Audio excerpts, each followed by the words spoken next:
Alright, so Record of Ragnarok chapter 93, let's get into it. We're following up right after last month where we saw the merger of Onigo and Okita. Now Okita is reaching his true potential. He's got a blue aura around him and he is finally able to give it his all after dying early to tuberculosis beforehand. The first initial panel is of course an epic stare down between Susanoo and Okita as Heimdall watches on from atop one of the buildings. He says Okita Tsuji, covered by a blue sword pressure, his aura, challenges the sword god Susanoo once more. The two face off and we see a pan out shot of all the crowd watching on the big monitor overseeing the city. Okita's aura is exploding like lightning around him. We get shots of Michelangelo, Bach, and another famous artist. Bach says so beautiful, and Michelangelo says his blue is so intense.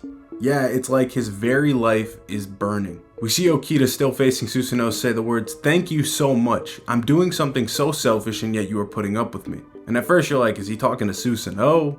Who is he talking to? Somebody replies, "Your selfishness is my desire. Don't worry about anything.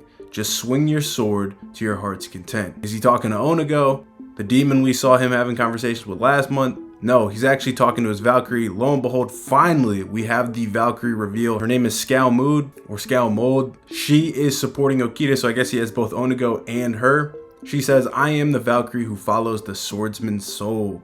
So super interesting, it's going to tie into her ability. She says, "Right now, let's bring out everything you have." So clearly, his divine weapon is the sword, which obviously makes the most sense. It's what he's been clashing with Susanoo with. She's the sixth of the Valkyrie sisters, and we cut to Brunhilde and Gol. Gol says, "Okita and sister, they'll be fine, right?" She always says this. I don't know why she has to keep saying this. She's clearly seen a ton of her sisters die. I wouldn't even ask this question. Seeing those two together, I feel so uneasy. And I actually think that specific line goes beyond surface level given the ability that she wields and the way that he fights and the abilities he has, which you'll see more context in a few minutes. Hilda says, "As a Valkyrie, you can sense this too, right? Whether he wins or whether he loses, this will be his final battle as a swordsman." So is this alluding to the draw theory? If he can't fight after this, I don't know if he's gonna just be living, especially given that the doctors in Valhalla can basically repair anything. Like, we've seen some pretty crazy healing already, so this could be foreshadowing that he's going to die, win or lose, especially given what Onigo said last chapter, where Onigo is basically like, "Hey, you know, we're in too deep at this point. You know, you're gonna die at the end of this," is basically what he was implying. So very interesting how this goes. A draw is very possible. Gol says, "Final battle as a swordsman." Hilda says, "Right now, Okita Tsuji, having become completely one with Onigo, he wields a power capable of consuming his own body. Naturally, Okita's body should have already been broken down a long time ago. It's unable to withstand that power." Gol says, "If that's the case, then why?" Hilda replies, "That is Skald's ability. The moments Okita Tsuji accumulated as a swordsman and the future moments he would have experienced as a swordsman had he not died by disease are all being concentrated into this very present. All of his potential is forcibly concentrated right now, right here, into this moment." She's drawing out all of his potential, says Gol.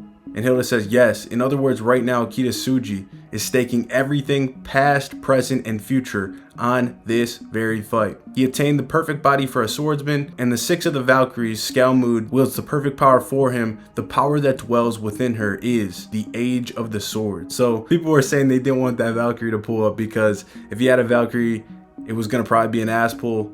He already had Onigo going for him, so you could have potentially wrote a situation where it's like, oh, well, it makes sense he could harm gods because he has demonic abilities. Obviously, I talked about in my spoiler video that for consistency in the series, I'm glad he has a Valkyrie, but I could see some of the fan base being upset if this is kind of the plot way he can stay alive if he was to win, because she's kind of counteracting the downside of Onigo. He's basically getting the best of both worlds because he can wield Onigo and then he has her basically protecting him. It's kind of similar to what Thru did for Raiden, making it so he can use the power that his body couldn't withstand. Cool panels of them together, and we get some narration that Okita is staking every ounce of his swordsmanship in this battle. He's putting it all to good use. Okita says, "Here I go," and charges towards Susanoo, but this time he is so fast that Susanoo is surprised even after seeing all the speed he's displayed previously. This battle, which is already known for great action, is delivering yet another one of the greatest action scenes we've gotten in Record of Ragnarok so far,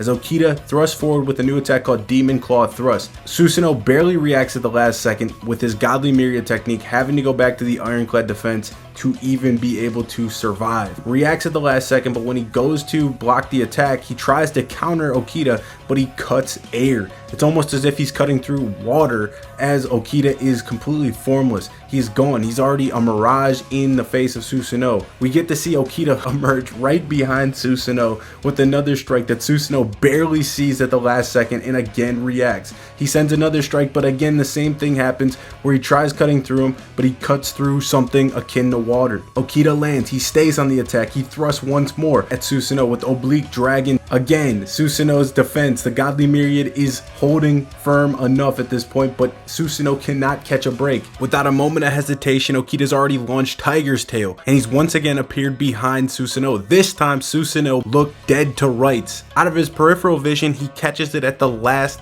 moment possible. He thinks to himself, what the hell is this combo? This is not even in the same realm from before. Whether I block or dodge him, another attack comes right after. I can't counterattack. I can't escape from this barrage. We get a panel that is like almost what we saw from Poseidon's 40-day flood against Sasuke. Not to that extent, but it is crazy the amount of after images that you see here from Okita, all raining down on Susanoo, who still remains able to react ever so slightly. All these different names chained together in one continuous combo. Susanoo isn't backing down though. He screams out, "Let's go," as he continues to block every single strike. Heimdall screams out. Okita is displaying ceaseless violence with a series of attacks that Susanoo, even with his impregnable technique, is barely enduring. It's too fast. I don't know what's going on anymore, says Heimdall. We cut to Zeus, Hermes, Ares, and Zeus is like, wow, those two right there are truly amazing. Hermes says that it seems that even Susanoo's perfect Godly Myriad is evolving in the battle. It's getting stronger and getting better out of necessity to keep up with Okita. Ares says, are you saying that Okita is surpassing even his own evolution? Yes, so Okita has essentially surpassed the original Godly Myriad. The Godly Myriad's improving, and Okita is still pushing Susanoo to the brink. He's getting past the evolution of Godly Myriad. Zeus gets so hyped that he buffs himself up. He says, good grief, that's impossible. These consecutive strikes and those movements, they far exceed the human limit. Awesome panel of Okita as we see all his muscles all tightening up as he continues to keep on with the barrage. The Shinsengumi members are watching and they're like, what the hell is that? Tsuji is so awesome and cool, but what secret techniques are these? Kondo says, I can't believe it. Each strike he lands a deadly blow from the Tenin Rishin Ryu style. It's essentially a sword designed for one-hit kills. That's the usual Shinsengumi style. But to continue to unleash that as a series of attacks is impossible in terms of body mechanics. When and where did Tsuji learn this? Matter of fact, when did he even think about something like this? Okita Tsuji's dreamlike series of techniques were unknown to even Kondo, who taught him everything. However, there was only one person who gazed upon that figure of Okita with a myriad of emotions that recognized it. His name was Ichimatsu, a child of the gardener Higoru. The gardener Higoru is the person that took Okita in when he was suffering from tuberculosis, when he was trying to recover to get back on the battlefield, but of course he could not. So this kid and Okita had some kind of friendship as Okita suffered.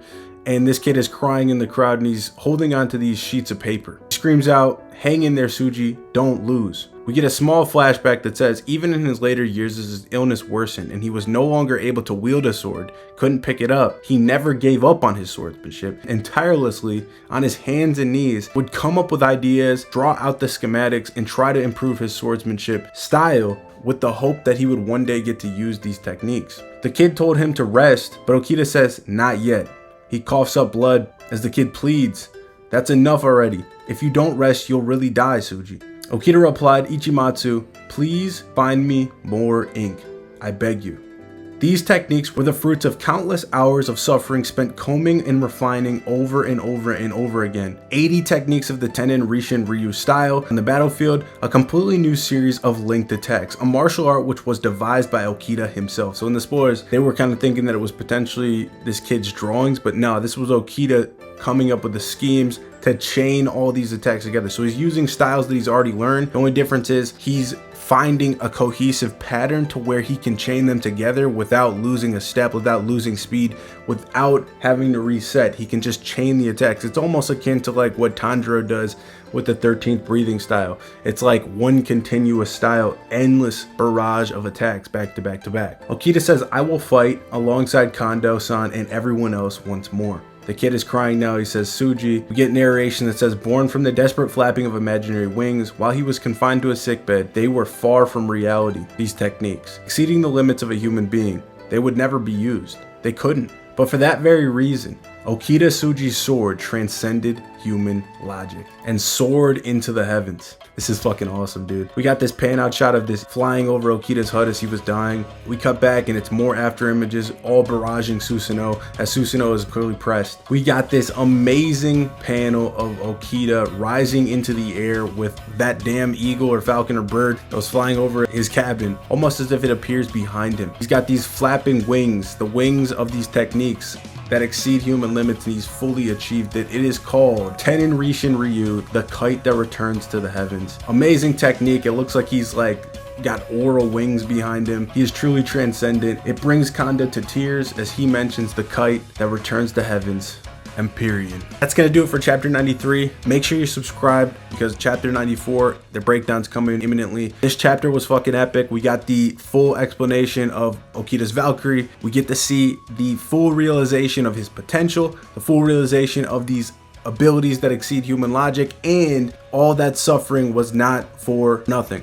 He was able to use that time to come up with these techniques that are paying dividends now, and now they are taking him to new heights never thought possible, and he is truly a match for Susanoo, even as Susanoo continues to grow stronger. Some thoughts real quick. I do think that it is very interesting that, you know, the sword Valkyrie was given to Okita as opposed to Sasuke, so that's going to lead to some discussions going forward, especially after we get into some chapter 94 stuff. But yes, this was a great chapter. Stay tuned for 94. It's coming soon. Peace.